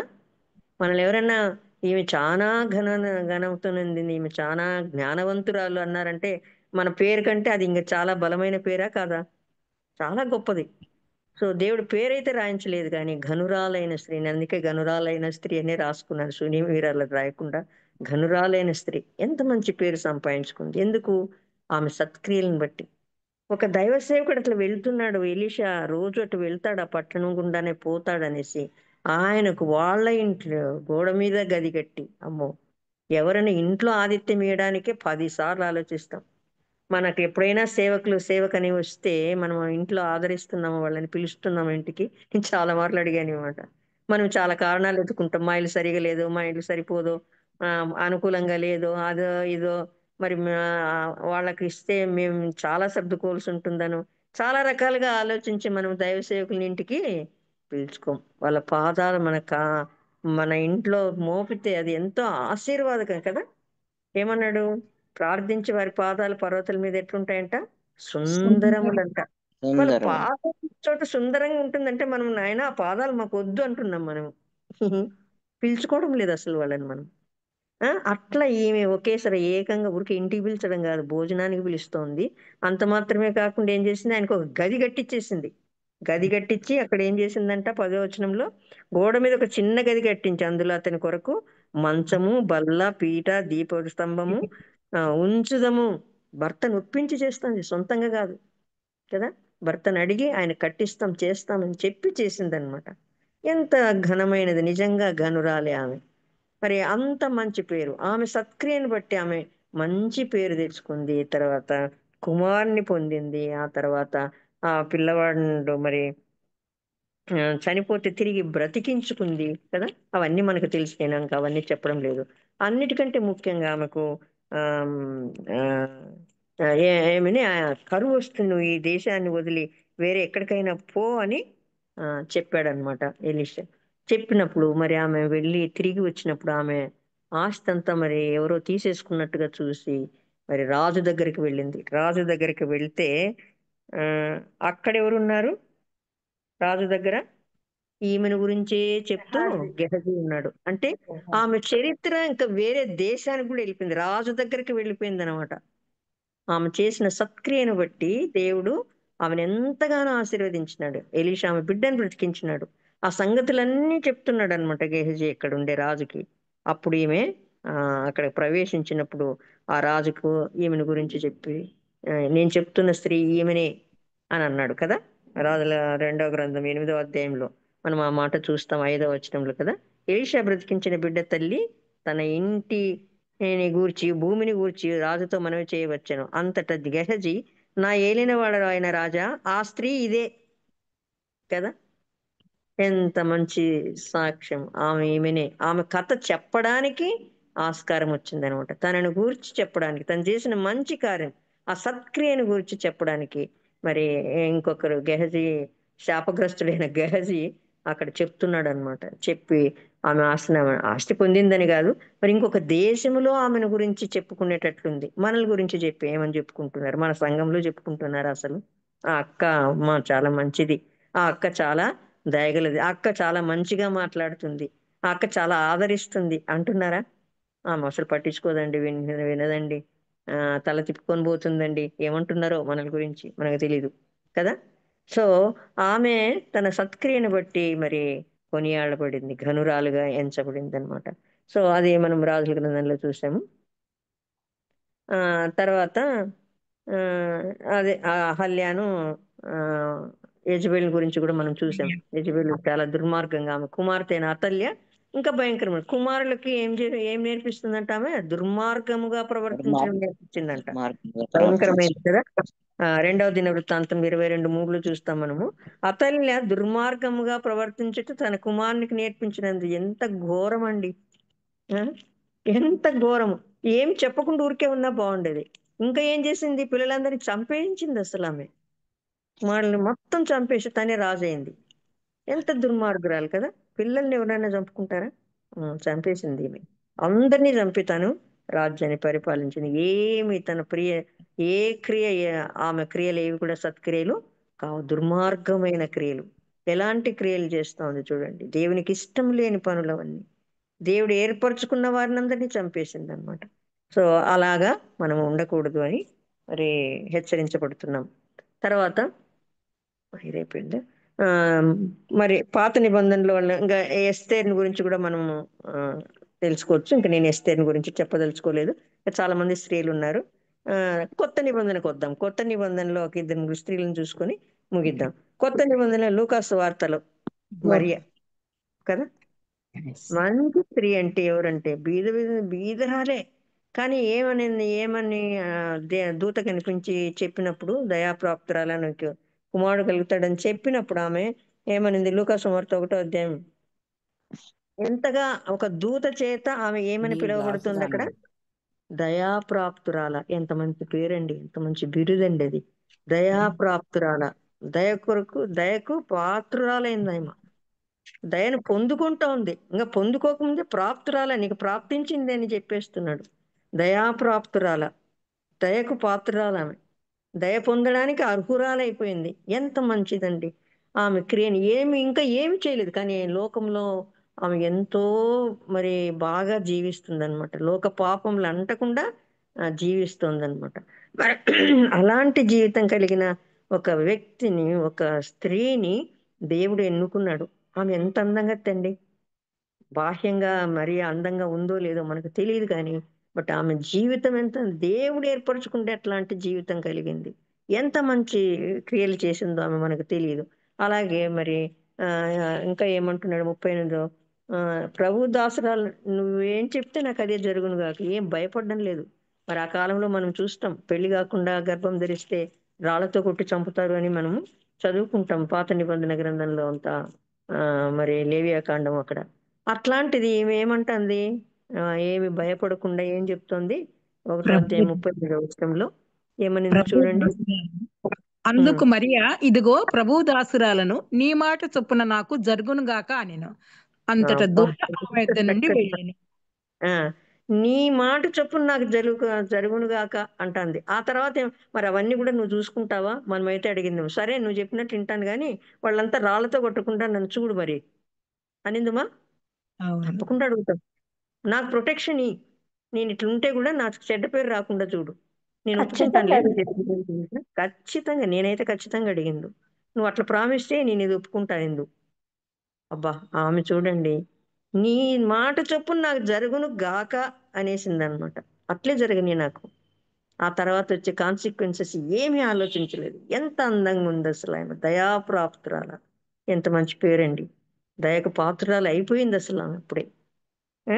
అంత మంచి పేరును, అంత మంచి బిరుదును కదా, తన సత్క్రియ ద్వారా, మంచి క్రియ అది. అసలు దేవుని మాటను ఒప్పుకోవడం అనేది చాలా గొప్ప క్రియ. మనం ఒప్పుకుంటున్నామా? దేవుని మాటలకు మనము ఒప్పుకొని వాటి ప్రకారం జీవిస్తున్నామా? ఆమె అవమానాలని అవన్నిటిని ఏమీ లెక్క చేయలేదండి. అన్నిటికీ ఒప్పుకొని ముందుకు పోయినట్టుగా మనము చూస్తున్నాం అనమాట. సో ఎంత కష్టం వచ్చినా కూడా ఆమె వెనుదిరిగి చూడలేదు. మరియ ఏనాడు కూడా తను చేసిన పనికి రిగ్రెట్ అయినట్టుగా ఎక్కడ కూడా మనం చూడము. దీనికే నన్ను ఎన్నుకునింది, ఆ కుమారునిగా పుట్టినవు బాగానే ఉంది, మరి అలాంటి మరణం ఏంది, నాకెంత దుఃఖము, అట్లాంటిది ఎందుకు, నాకు వద్దులే అనుకుందా? ఏమనుకు నోట్లో ఎవరేం మాట్లాడుతున్నా అవన్నీ మనసులో పెట్టుకుందంట కానీ బయటికి ఏమి ఆమె చెప్పడం లేదు కదా. అన్న మాట్లాడినప్పుడు కానీ, తర్వాత సుమయోను మాట్లాడినప్పుడు కానీ, సుమయోను కుమారుని గురించి చెప్తుంటే పిల్లోని ఆశీర్వదించమంటే ఈయనేంది ఇట్లా చెప్తాడే అని అనుకోలేదు ఆమె. ఆ మాటలన్నిటినీ హృదయంలో భద్రపరుచుకుంది అనమాట, ఏమి జరగబోతుందో అని. ఎంత కుమిలిపోయి ఉండేవాళ్ళం మనం కదా. ఎంత మంచి ప్రవర్తన, ఎంత మంచి ప్రవర్తన. బిడ్డను మరి ఎంత బాగా చూసుకుందో, ఎట్లా చూసుకుందో మనకు రాయబడలేదు కానీ గ్రంథంలో అన్ని రాస్తే ఈ భూలోకమే సరిపోదు అన్నారు కాబట్టి అవన్నీ రాయలేదు. ప్రభువును ప్రత్యేకంగా చూసుకుంటుందని నేను అనుకుంటాను. ఆమెకు తెలుసు కదా ఆయన దేవుడే అని. మరి ఎంత బాగా చూసుకుందో, ఆ, ఎంతగా ప్రేమించిందో మరి ఆయన్ని కదా. చివరి వరకు వదిలిపెట్టలేదు ఆ కుమారుణ్ణి, ఆయన వెంబడే తిరుగుతుంది. మిగతా ఎంతమంది కుమారులు ఉన్నారు, ఆమెకు 5-6 మంది ఉన్నారు కానీ వారిని పట్టించుకోలేదు. కానీ ప్రభు వెంబడే ఉన్నట్టుగా మనము చివరి వరకు ప్రభు వెంబడి ఉన్నట్టుగా మనము చూస్తామన్నమాట. అలాగే మరి ఇంకా చాలా మంది ఉన్నారు కానీ నేను ఎలిజబెత్ని కూడా అట్లనే చెప్పొచ్చు కదా. ఎలిజబెత్ కూడా మంచి పేరు మరి సంపాదించుకుంది. ఆ తర్వాత యోహాను సువార్త 4వ అధ్యాయంలో మనం చూస్తాం. అక్కడ ఎవరు ఉన్నారు చెప్పండి? 4వ అధ్యాయం అనగా సమరయ స్త్రీ. సమరయ స్త్రీ. సమరయ స్త్రీ ఎవరు? ఆమె అసలు ఆ పేరే బాగలేదు కదా. సమరయులే మళ్ళీ అసహ్యమైన వారు. సంకర జాతి వాళ్ళు అనిపించుకుంటారు వాళ్ళు పాపము. మరి అట్లాంటి సంకర జాతిలో పుట్టిన ఆమె ప్రభువుకి ఎంత విధేయత చూపించింది కదా. ఆయన చెప్పిన మాటలన్నీ వినింది, ప్రభువుని ఎంతగా గుర్తించింది. ఆమె అందంగా ఉందో లేదో తెలియదు. వేశ్యలంటే మామూలుగా అందంగా ఉంటారని అంటారు, వాళ్ళ అందంను బట్టే చాలా ఆకర్షితులైతా అంటారు అందరూ అని. మరి బాహ్య సౌందర్యాన్ని బట్టి ఆమె ఏమైందో తెలియదు కానీ ఆమె అంత సౌందర్యం ఎంతగా ద్విగుణీకృతమైంది ప్రభువును మరి కలుసుకున్న తర్వాత. అంత షార్ట్ పీరియడ్ లో ఎంత త్వరగా ఆమె ప్రభువును గుర్తించింది కదా. అంత మాత్రమే కదా, అట్లాంటి స్త్రీ అయినా అంటే ఆమెను గురించి మనం చాలా మార్లు ధ్యానించినాము. ఆమెకు అసలు ధర్మశాస్త్రము ఇవన్నీ బాగా తెలుసు అని కూడా మనము విన్నాము. మరి ఆమె చెప్తుంది, అవును మాకు తెలుసు మెస్సయ్య వస్తాడు, మమ్మల్ని అందరినీ రక్షిస్తాడు అని మాకంతా తెలుసు అని అంటా ఉంది కదా. ఆమెకు అన్నీ తెలుసు, అన్నీ ఎరిగి ఉండి కూడా పాపంలో ఉందన్నమాట. కానీ ఆ పాపంలో ఉన్నాననే సంగతిని ఆమె బాగా బహిరంగంగా ఒప్పుకున్నట్టుగా మనము చూస్తామన్నమాట. సో ఆమె సత్క్రియ ఏంటంటే ఆ సత్క్రియ ఊరి వారందరినీ తీసుకొచ్చింది. ప్రభు ఎప్పుడైతే నేనేనమ్మా అని అన్నాడో వెంటనే ఆ కుండను వదిలేసి ఆమె ఊరిలోకి వెళ్ళి తన పరిస్థితిని అంతా మర్చిపోయింది. అసలు ఎవరు తను చూస్తే అసహించుకుండే ప్రజల మధ్యకి బాహాటంగా వెళ్ళిపోతుంది. నీళ్ళ కోసం మిట్ట మధ్యాహ్నం వచ్చిన స్త్రీ, మిట్ట మధ్యాహ్నం నీళ్ళకి ఎవరు పోరండి, కానీ ఈమె పోయింది ఎవరు ఉండరు అనేసి. సో అట్లా దాచుకొని వచ్చిన ఆ స్త్రీ బహిరంగంగా ఇప్పుడు పోయి వాళ్ళ మధ్యకే పోయి చెప్పేస్తా ఉంది అనమాట. ఎంత ధైర్యం వచ్చేసింది ఆమెకు కదా. ప్రభు పట్ల ఎంత విశ్వాసం ఉంది, ప్రభుని ఎంత స్పష్టంగా గుర్తించగలిగింది. ఆ జ్ఞానం ఆమెకు వచ్చిందనమాట. వెళ్ళి మొదట చేసిన క్రియ ఏమంటే ఇంటి వారికి పోయి చెప్పలేదు. వాళ్ళ ఇంట్లో ఇంకా ఉండింటారు కదా, ఆమెకు పిల్లలు ఉండింటారు, తల్లిదండ్రులు. ఎవరో ఉండింటారు మరి, అక్క చెల్లెండ్లు ఎవరున్నారో, బంధువులు ఉన్నారు, ఎవరున్నారో. ఎవరు లేకుండా ఒంటరిగా అయితే ఉండదు కదా. ఇంటికి పోయి ముందు మా వాళ్ళకి చెప్తా ఉండనుకుందా? అనుకోలేదండి. ఆ ఊర్లేక పల్లెలోకి వెళ్ళిపోయిందంట. ఊరు జనమనందరినీ పంపించినారనమాట. ఏమంటున్నారు ఇంకా ఆ ఏమంటుంది, ఊరి వారితో చెప్పగా వారు ఊరిలో నుండి బయలుదేరి 30 వచనము 4:30 ఊరిలో నుండి బయలుదేరి, ఎవరైనా చదవండి. వారు ఊరిలో నుండి బయలుదేరి ఆయన వద్దకు వచ్చుచుండెడి. ఆ ఊర్లో నుంచి ఆమె చెప్పిన మాట విని ఆ స్త్రీ తీసుకురాడని ఊర్ల వారితో చెప్పగానే వాళ్ళందరూ బయలుదేరి ఆయన దగ్గరికి వచ్చినారంట కదా. యేసు వారిని ఎక్కడ మరి 39వ వచనంలో చదవండి. నేను చేసినవన్నీ నాతో చెప్పినని సాక్ష్యం ఇచ్చిన స్త్రీ యొక్క మాటను బట్టి ఆ ఊర్లోని సమరయులలో అనేకులు ఆయన యందు విశ్వాసం ఉంచిరి. ఆ సమరయులు ఆయన చాలు చాలు చాలు, అక్కడికే చాలు. ఆమె చెప్పిన మాటను బట్టి ఆ ఊర్లో వాళ్ళందరూ విశ్వసించినారంట అండి. ఎంత గొప్ప సంగతి కదా. ఎంత మంచి క్రియ చేస్తుంది ఆమె. తనకు జరిగిండేదంతా పోయి వాళ్ళకి చెప్పి, వాళ్ళని ఏమేం మాటలతో చెప్పింది. మంచి కమ్యూనికేటర్ ఈమె అని నేను అనుకుంటాను. కమ్యూనికేషన్ అంటే ఒకరితో ఒకరు సంభాషించుకోవడము ఎంత మంచిగా ఉంటుంది. మీ మాటలు ఎట్లుండాలన్నాడు దేవుడు? ఉప్పు వేసినట్లుగా ఉండాలా, ఎట్లా ఉండాలి, రుచికరంగా ఉండాలా అన్నాడు కదా. ఈమె ఎంత రుచికరంగా చెప్పిందో, ఎంత చక్కగా చెప్పిందో. ఈమె మాటలు నమ్మాల్సిన పని ఆ ఊరోళ్ళకి లేదు. కానీ అయినా వాళ్ళు అంతమంది నమ్మి, ఒకరో ఇద్దరు నమ్మి వచ్చినారంటే ఏదో ఆమెకు ముందు పరిచయం ఉండి వచ్చినారేమోలే అనుకోవచ్చేమో. కానీ ఊరి వారందరూ వచ్చినారంట. ఆ ఊరి వారందరూ అంటే ఆడవాళ్ళు ఉండరండి వాళ్ళలో? తప్పకుండా ఉండింటారు. ఆడవాళ్ళు, మగవాళ్ళు అందరు, ఊరి జనం అంతా వచ్చినారు అనింది. అంతమందిని నమ్మించగలిగింది అనమాట ఆమె మాటల చేత. ఎంత మంచి సత్క్రియ అండి. ప్రభు దగ్గరికి అంతమందిని నడిపించింది. నేను ఎప్పుడు అనుకుంటాను, ఆమె ఊరు జనమునంతా నడిపించి, ఊర్లో ఒక్క మనిషినన్నా నడిపించలేకపోతున్నామే మేము. ఒక్క మనిషి అయినా మన ద్వారా వస్తున్నారా? ఏం చేస్తున్నాం మనం? మంచి క్రియలు, మంచి క్రియలు చేస్తేనే దైవభక్తి ఉంటుంది. దైవభక్తి గల వాళ్ళు మంచి క్రియలు చేస్తారు కదా. నిజమైన దైవభక్తి ఏదంటే యాకోబు పత్రికలో మనం చదువుతాం కదా. యాకోబు రాసిన పత్రిక 2వ అధ్యాయము 1వ అధ్యాయం. యాకోబు రాసిన పత్రిక ఒక్కసారి అదొక్కటి చదువుదాము.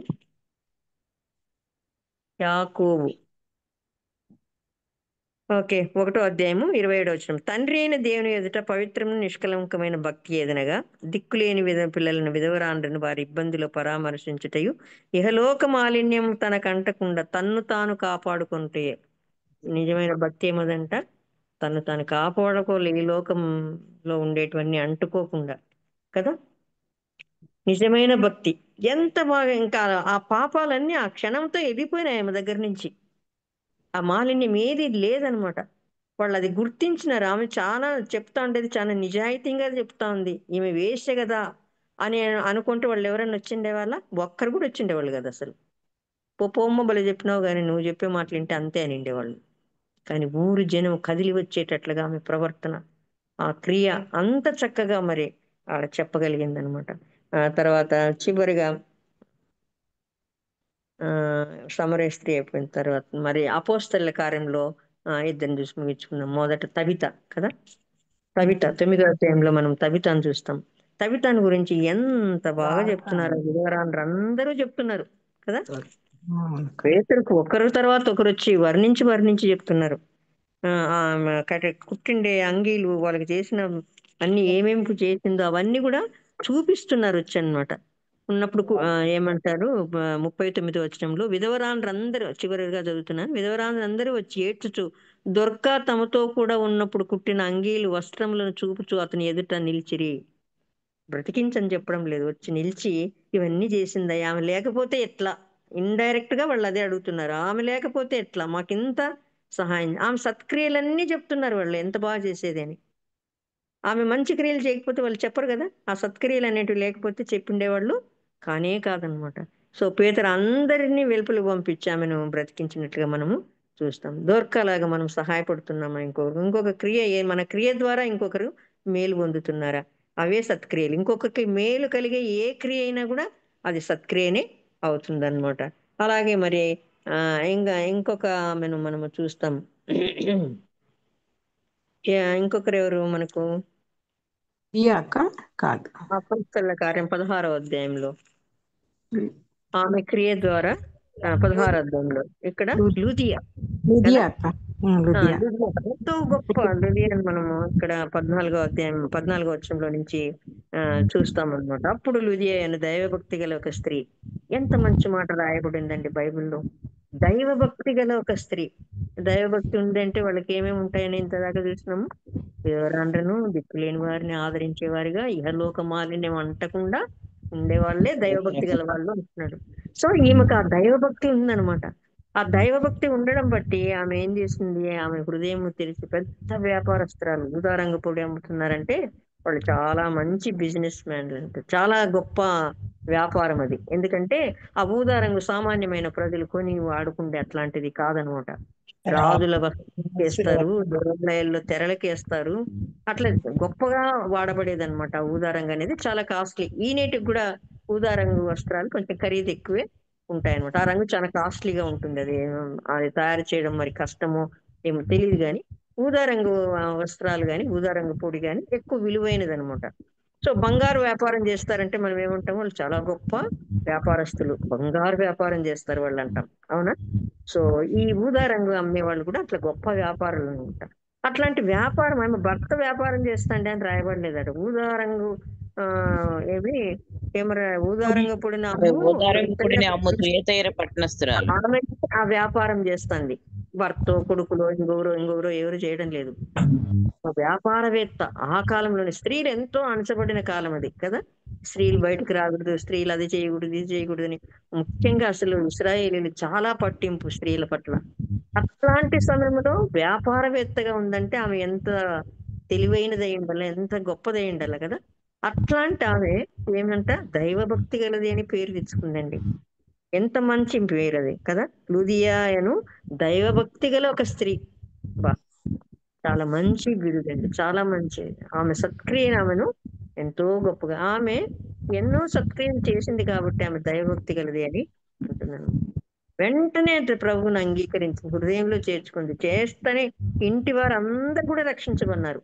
అంతకుముందే ప్రభువుని గురించి తెలిసేమో కానీ ఆమె హృదయం తెరవబడలేదు. సత్క్రియలు ఒకటే చేసింది. కానీ ఇప్పుడు హృదయం తెరవబడి వెంటనే అంటాను ఆమె ఇంటి వారు అందరంట. ఆమె 15వ వచనం ఆమె ఇంటి వారిని బాప్తిస్మం పొందినప్పుడు ఆమె నేను ప్రభువునందు విశ్వాసము గలదాన్ని మీరు ఎంచితే నా ఇంటికి వచ్చి ఉండుడని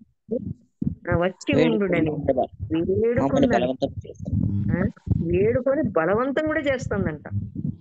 మనం ఎవరినైనా పిలిచిపోతామా దైవసేవకులు ఇస్తే, అయ్యా మా ఇంటికి రండి అని భంగపోతామా వాళ్ళని, బతిమాలుతామా, రండయ్యా ఒక్కసారి రండయ్యా మా ఇంటికి, ఆదరిస్తామా, వాళ్ళకి సత్కార్యాలు చేస్తామా వాళ్ళ పట్ల మనము. మరి ఆ లుదియా అంత మంచి కార్యం చేసింది కనుకనే వాళ్ళు జైల్లోకి వేయబడినాడు. జైల్లో నుంచి విడుదల పొందగానే ఎక్కడికి వచ్చారంట 40వ వచనంలో వారు చెరసాలలో నుండి వెలుపలికి వచ్చి లూదియా ఇంటికి వెళ్ళిరి. బా ఎంత మంచి పేరండి.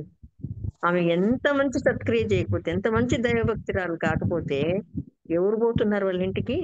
అల్లాటప్ప వాళ్ళు పోతున్నారా? ఎవరు పోతా ఉండేది అక్కడ? పౌలు, శీల. పౌలు పోతున్నాడు ఆమె ఇంటికి. అంతకంటేనా? పౌలు ఎట్లా నిక్కచ్చిగా ఉండే మనిషి కదా. అసలు సరిగా లేరంటే వాళ్ళని సరిదిద్దడానికి చాలా ప్రయత్నం చేస్తాడు ఆయన. అట్లాంటి ఆయన చెరసాల్లో నుంచి విడుదలై ఇంకొక ఇంటికి పోలేదు. ఏకంగా లుదియా ఇంటికి వెళ్ళాడండి. ఆమె ఎంత భక్తి పరురాలు మనం దాన్ని బట్టి మనకు అర్థమవుతుంది అనమాట.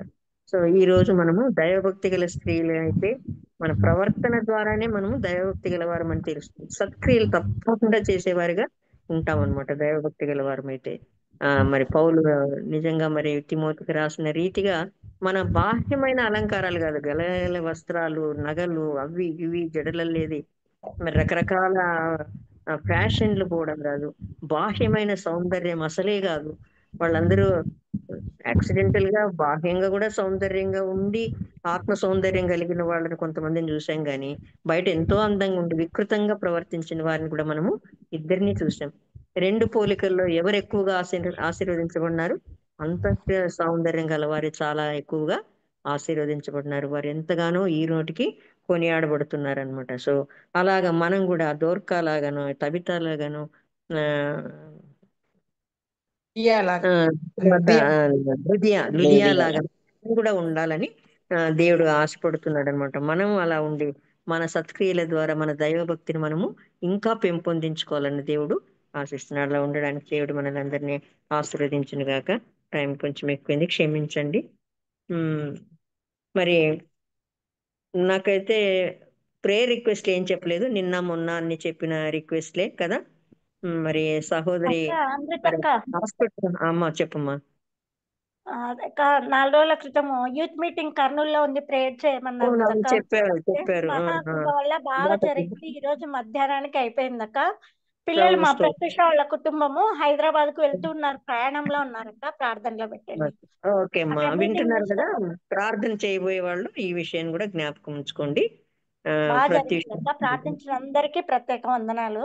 దేవుని ఓకే అమ్మా, ఓకే యవ్వనస్తులు అమ్మా. బలపడాలక్క. అవునవును, వాళ్ళే కదా ముందుకు ఈ ఆ, బ్యాట్ తీసుకువెళ్లే వాళ్ళు, వాళ్ళే ఆ బ్యాట్ని అందుకోవాలి. మరి వాళ్ళు యవనస్తుని లేపుతాను అన్నాడు కదా. చివరి రోజుల్లో ఎవరు లేస్తారంట? యవనస్తులే. యవనస్తులనే లేపుతాడు దేవుడు. కాబట్టి యవనస్తులు బాగా ముందుకు రావాల. మాకెందుకులే ముసలోళ్ళు చేసే పని ఇది అని అనుకోకూడదు అనమాట. నిన్న మొన్న చెప్పిన ఇవే. మరి మరి జాయ్ వాళ్ళ అక్క ఎట్లా ఉందో తెలియదు, అన్నపూర్ణక్కనే చెప్పాలా. మరి అన్నపూర్ణక్క మరి ఉందో లేదో తెలియడం లేదు. ఆ, ఇంకా ఎవరికైనా ఆ అబ్బాయిది కిమో అయిపోయింది అనుకుంటాను కదా. ఒక చిన్న అబ్బాయి ఎవరో కిమో తీసుకుంటాడు కదా, అయిపోయిందంటనా కిమోథెరపీ? ఎవరు చెప్పింది కిమోథెరపీ తీసుకుంటాడని? హలో, ఆ మాటలు వినిపిస్తున్నాయా? హలో, వినిపిస్తున్నాయి కదా. ఓకే. ఎవరు మరి ఒక అబ్బాయికి కిమో ఇస్తారు అని సిస్టర్ చెప్పారు కదా. వాళ్ళది ఇంకా ఏం తెలియలేదమ్మా, ఉమ్, ఇంకా తెలియలేదు. నేను మళ్ళీ ఫోన్ చేసి ఓకే కనుక్కొని చెప్తాను. Okay okay. తర్వాత ఇంకా ఇంకా ఏమన్నా ప్రేయర్ రిక్వెస్ట్ ఉంటే చెప్పండి. ప్రార్థన ఎవరికైనా చెప్తాము. అదే వాళ్ళ ప్రయాణం గురించి అక్క. ప్రయాణంలో ఉన్నారు, హైదరాబాద్ వెళ్తున్నారు కుటుంబం. కుమారి సిస్టర్ వాళ్ళ అమ్మాయి ప్రత్యూష హైదరాబాద్ వెళ్తున్నారంట. మరి కర్నూలులో మీటింగ్స్ ముగించుకొని యూత్ పిల్లలు మీటింగ్ వాళ్ళ భర్త ఆమె. ఆ ప్రయాణం కొరకు ప్రార్థించండి. దేవుడు మరి మహాకృప చేత ఆ యూత్ మీటింగ్ ను సక్సెస్ఫుల్ గా కంప్లీట్